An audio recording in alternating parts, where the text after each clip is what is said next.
Bismillahirrahmanirrahim. Assalamualaikum warahmatullahi wabarakatuh. Bersama dengan saya lagi Wirayuda Alam. Kita akan bicarakan tentang misalnya pentingnya manajemen dalam berbagai hal, berbagai sektor. Salah satunya di retail. Kenapa itu menjadi penting? Karena khususnya di bidang manajemen retail, manajemen sumber daya manusia menjadi sesuatu hal yang paling krusial dari membangun sebuah perusahaan.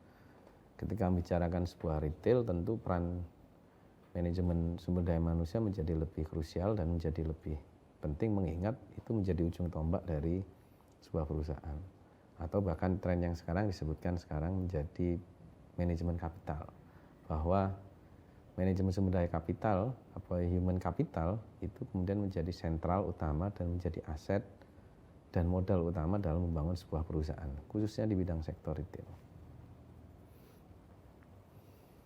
Nah, kenapa pentingnya sumber daya manusia pada retail? Itu disebutin bahwa pengecer misalnya menyebutkan bahwa mencapai tujuan keuangan mereka dalam mengelola hal aset tersebut ada 5 hal yang paling krisis atau krusial, yaitu pertama lokasi. Human resource manajemennya harus bisa menentukan lokasi mana yang kemudian pas. Kalau kemudian ditanya apa yang kemudian menjadi dasar utama ketika menentukan lokasi, pertimbangan utamanya yaitu ketika membangun bisnis khususnya di bidang retail, lokasi menjadi syarat utama, kedua lokasi, ketiga lokasi. Artinya dengan 3 hal tersebut, bahwa lokasi menjadi poin utama, poin penting untuk harus dilakukan dalam mendesain usaha khususnya di sumber daya manusia itu sendiri. Kemudian kedua, ketersediaan pasokan barang. Ketika manajemennya sumber daya manusia tidak bisa memprediksi berapa pasokan yang dibutuhkan, berapa pasokan yang diperlukan, atau mana barang yang harus di stok lebih banyak, mana barang yang harus stok yang lebih kecil, itu menjadi penting. Karena ketika stok barangnya sudah terlalu banyak di gudang dan tidak ada perputaran cash flow yang cepat, justru akan merugikan secara aset bagi perusahaan, karena cash flow menjadi hal yang paling penting dari sektor bisnis, khususnya di bidang retail. Ketiga, toko juga menjadi hal yang kemudian dipertimbangkan khususnya utama, karena retail itu berusaha mendesain, menangkap pengalaman antara pembeli dan penjual, dan mereka melakukan interaksi ini yang kemudian bisa membangun loyalitas dari pelanggan itu sendiri. Kemudian keempat, karyawan. Bagaimana membangun karyawan cepat tanggap, memberikan pelayanan, memberikan responsif, memiliki produk knowledge yang cukup untuk menawarkan produknya kepada customernya. Itu juga jadi pertimbangan. Kemudian kelima, pelanggan. Pelanggan juga menjadi hal yang harus dispesifikkan dan jadi pertimbangan bagi perusahaan untuk menentukan, karena itu menjadi segmentasi bagi produk mereka dan perusahaan mereka untuk menargetkan kira-kira yang pas seperti apa produk yang dibutuhkan oleh masyarakat, kira-kira pricingnya seperti apa. Karena karyawan juga menjadi hal paling penting dalam mendesain pembelian dari hal tersebut, pemilihan produk, mendesain produk, menawarkan produk. Dan yang umumnya terjadi bahwa ketika ngomongin retail itu tentunya bersifat padat karya, karena melibatkan banyak pegawai, banyak people, banyak orang di level baik level menengah, bawah maupun di level atas. Anggaplah misalnya kita tahu di mall tertentu ada salah satu toko pakaian fashion besar, itu satu shift bisa sampai 40 sampai 50 orang untuk karyawannya, bisa memberikan pelayanan untuk kecepatan orang itu ingin membeli, menanyakan barangnya, ukuran yang pas, berapa, diskon, promosi, dan lain-lain. Itu menjadi krusial mengingat pelanggannya juga butuh merasakan interaksi jual belinya seperti apa. Tujuan dari manajemen sumber daya manusia sendiri juga tentu ada targetannya, di mana manajemen sumber daya manusia yang efektif diharapkan bisa meningkatkan produktivitas yang tinggi. Ketika ngomongin produktivitas yang tinggi, tentu hal itu akan linear dengan penjualannya. Artinya sebuah manajer SDM harus bisa mendesain, membuat, menangkap, dan mengatur bagaimana seluruh komponen karyawannya bisa meningkatkan produktivitasnya. Kedua, misalnya karyawan juga menjadi sumber diferensiasi dalam menyediakan kualitas layanannya. Produktivitas tinggi tentu diharapkan layanan yang juga prima. Ketiga, produktivitas karyawan juga tentu akan berimpact pada omset penjualan tersebut. Karena ketika omset penjualan tersebut, kesejahteraan karyawan juga akan semakin lebih baik, sehingga menurunkan turnover dari karyawan itu. Nah, keseimbangan segitiga SDM juga menjadi hal yang paling utama juga bagaimana sebuah manajer SDM untuk mengatur sumber daya manusianya yang sudah dikelola ataupun yang sudah dimiliki oleh perusahaan tersebut. Misalnya di sini disebutin bahwa ada isu-isu dalam MSDM retail atau sumber daya manusia di bidang sektor retail, yaitu bagaimana mengontrol biaya karyawannya.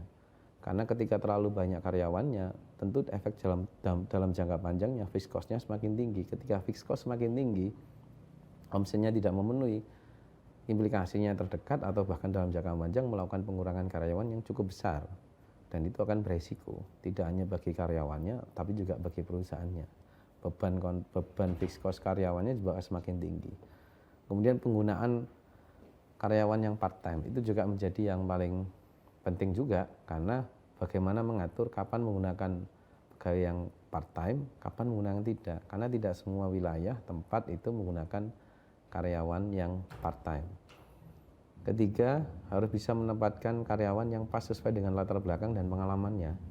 Dan keempat, bagaimana mengatasi atau mendesain masalah sumber daya manusia secara internasional. Isunya seperti apa, desain ke depannya apa, kemudian forecast-nya seperti apa. Itu juga menjadi hal yang cukup krusial dari isu-isu yang kemudian diatur di sumber daya manusia.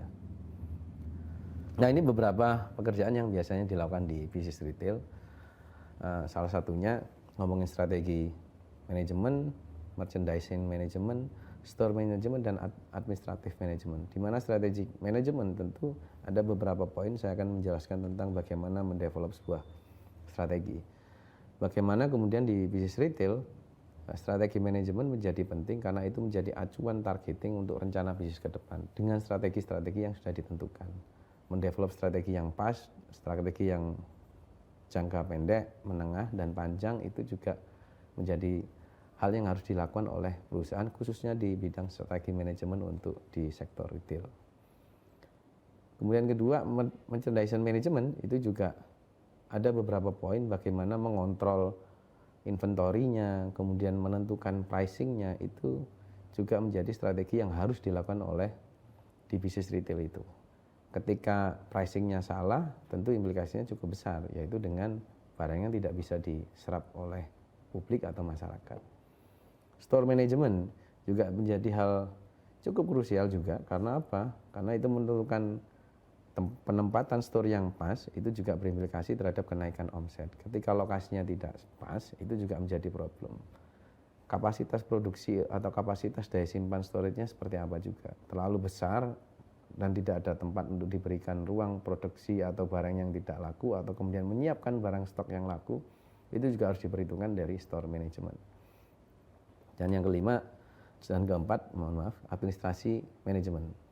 Administrasi manajemen juga menjadi penting karena harus diadministratifkan di semua lini, secara human resource-nya, secara supply chain-nya, secara finance-nya, visualnya, dan secara legalitasnya. Ini beberapa hal administrasi yang juga harus dilengkapi karena administrasi ini menjadi database kita untuk melakukan forecast, prediksi ke depan dengan proses sudah dilakukan selama berapa bulan atau berapa tahun yang lalu untuk memprediksi beberapa tahun yang akan datang. Dengan menyiapkan berbagai analisa dari kesalahan atau prediksi yang kurang pas yang sudah dilakukan di masa lalu. Umumnya ketika ngomongin struktur organisasi di bisnis tidak terlalu cukup besar karena ada accounting, ada store manager, ada merchandising manager, dan kemudian sales people-nya. Tentu dibawahi oleh owner-nya dan strategi manajemen. Kenapa kemudian strategi manajemen menjadi poin utama di atas? Karena itu akan menentukan desain yang pas dari seluruh struktur organisasi dan apa yang kemudian harus dilakukan. Ketika menentukan RENBIS, rencana bisnis targetkan peningkatan omset, maka tentu ada turunan yang lain. Sales-nya seperti apa, pemasaran seperti apa, penjualannya harus apa, produk yang harus ditawarkan apa. Itu juga menjadi yang utama dari sisi membangun struktur organisasi yang pas dan sesuai di sektor retail. Kalau di depan departemen store juga cukup besar karena membawai dan mengantisipasi dan mengontrol seluruh banyak sektor. Ada beberapa poin misalnya cukup sama sebenarnya, yaitu ada supervisor merchandising, store, supervisor operation, financial, dan manajemen officialnya. Ini beberapa struktur yang kemudian umumnya terjadi di beberapa departemen store. Nah, ketika ngomong organisasi di sektor retail, ada isu-isu yang cukup krusial, yaitu ada 2 poin yang kemudian saya tangkap, yaitu tentang bagaimana sentralisasi dengan desentralisasi. Kebijakan sentralisasi itu yang pas seperti apa berlawanan dengan desentralisasi, yaitu kebijakan yang melakukan delegasi. Kedua hal ini bukan berlawanan tapi saling mengisi. Ada beberapa poin yang harus dilakukan ketika ngomongin sentralisasi. Misalnya rencana bisnis. Tentu harus sentralisasi, tidak boleh kemudian di divisi-divisi kecil itu mempunyai desain strategi yang berbeda.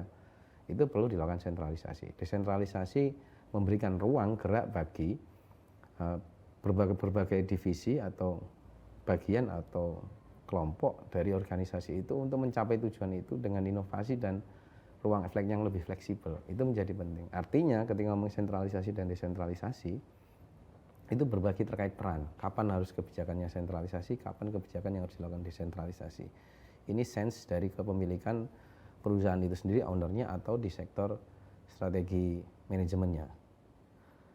Dengan demikian ketika melakukan bisa mengantisipasi berbagai isu tadi, maka diharapkan bisa meningkatkan penjualan dan meningkatkan jumlah kunjungan toko, serta memberikan tugas kepada karyawan yang lebih spesifik untuk menjalankan perannya, sehingga koordinasi antar karyawan dan pimpinan dan desain rencana bisnis manajemen marketing dan strategik yang sudah dilakukan bisa tercapai.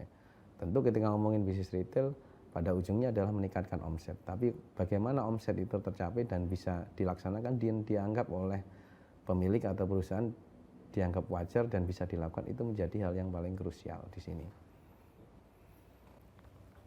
Nah, isu dalam organisasi retail juga ada beberapa poin, misalnya 4 yang kemudian saya tangkap di sini, yaitu bagaimana membuat menarik kandidat karyawan yang sesuai dengan kebutuhan pasarnya.